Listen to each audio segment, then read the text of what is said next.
এই অটো যাবেন? হ্যাঁ ভাই যাবো। পারুল? পারুল অটো লাগি তোর পরিচিত নাকি?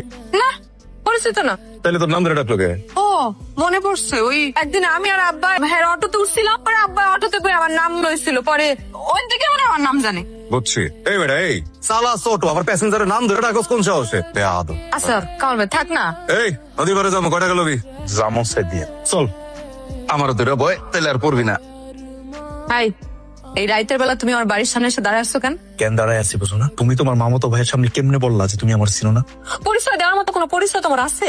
আমি তোমার স্বামী, এটাই তো সবচেয়ে বড় পরিচয়। শুধু স্বামী হইলেই হয় না, পরিচয় দেওয়ার মতো যোগ্যতা থাকতে হয়। পরিচয় না দিয়ে ভালো করছি, আমার মান ইজ্জত বাঁচাইছি, আমার মান ইজ্জত বাঁচাইছি। আর শোনো, 3 মাস শেষ হইতে আর মাত্র অল্প কয়টা দিন বাকি আছে, এর মধ্যে একটা না একটা চাকরির ব্যবস্থা করো, নাহলে কিন্তু তুমি আর আমারে পাবা না। আমার মামা তো ভাই আমার এখনো বিয়ে করতে চায়, যদি কোনো কিছু ব্যবস্থা না করতে পারো তাইলে আমি তোমার তালাক দিয়ে ওর বিয়ে করে নেবো।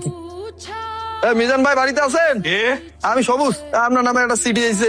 লন আপনি থাকেন, আমার কাম আছে তো আমি যাই। আচ্ছা ঠিক আছে ভাই। আম্মা আম্মা কই তুমি? আম্মা আমার তো চাকরি হয়ে গেছে আম্মা। না, তোমার কাছে লাখ লাখ শুকরিয়া, তুমি আমার বুলেটা থেকে মুখ দিলে তাকাইছো। পারুল, আরে ওই পারুল, ওই গেলি তাড়াতাড়ি আয়। কি হইছে আব্বা, এত সিলাপালা করতেছো কেন? আরে কি খবর? মানে আমাকে জামাই বাবাজি মিজানের অনেক বড় পোস্টে সরকারি চাকরি হয়েছে। এত বড় একটা খবর তুমি কার কাছ থেকে শুনছো? কে কইছে তোমারে? বাজারে গেছিলাম, বাজারের লোকজন তো কই কইতাছে, এরা আমারে তো এই খুশির খবরটা দিল। শোন, জামাইয়ের যেহেতু চাকরি হয়ে গেছে, এখন আর দেরি করন যাইব না। কালকে সকালবেলায় তুই শ্বশুর বাড়িতে যাবে, আমিও তোর লগে যাব। তোর ভিত্তি চল।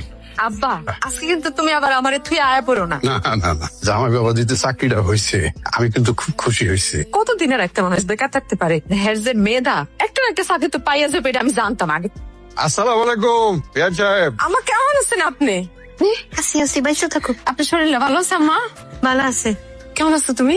পারুল, তুমি আমাদের বাড়ি ছেড়ে চলে গেছো 2 মাসের বেশি হলো। কই একবারও তো ফোন দিয়ে আমার মার কথা জিজ্ঞেস করো নাই। আজকে কি এমন হইলো তুমি তোমার আব্বা একেবারে মিষ্টি হাতে আমাদের বাড়িতে চলে আইছো? ঘটনা কি?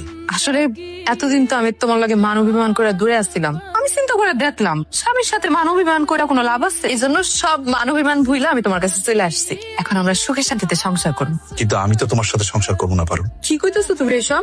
তুমি আমার লগে সংসার করবো না কেন? কারণ তুমি একটা স্বার্থপর মানুষ, একজন স্ত্রী স্বামীর অর্ধাঙ্গিনী, স্বামীর বিপদে আপদে সে পাশে থাকবে, এটাই তো স্বাভাবিক। আচ্ছা পারুল, আমার যদি আজকে চাকরিটা না হইতো তুমি কি ফিরে আসতা?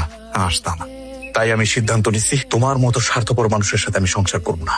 আমি তোমার মুক্ত করে দিলাম, এনাও এটা ডিভোর্স লেটার। আল্লাহর দোহাই লাগে, তুমি এমনটা করো না আমার লগে। আমি তোমার কোনো কথা শুনতে চাই না। আম্মা চলো। বাবা চকলেট খাবো। চকলেট খাইবা? চলো দোকানে চলো। আপনার দোকানে কি চকলেট আছে? না, চকলেট টকলেট তো নাই। আপনি মিজান না? হ্যাঁ। আপনি কি? আপনার চেহারাটা তো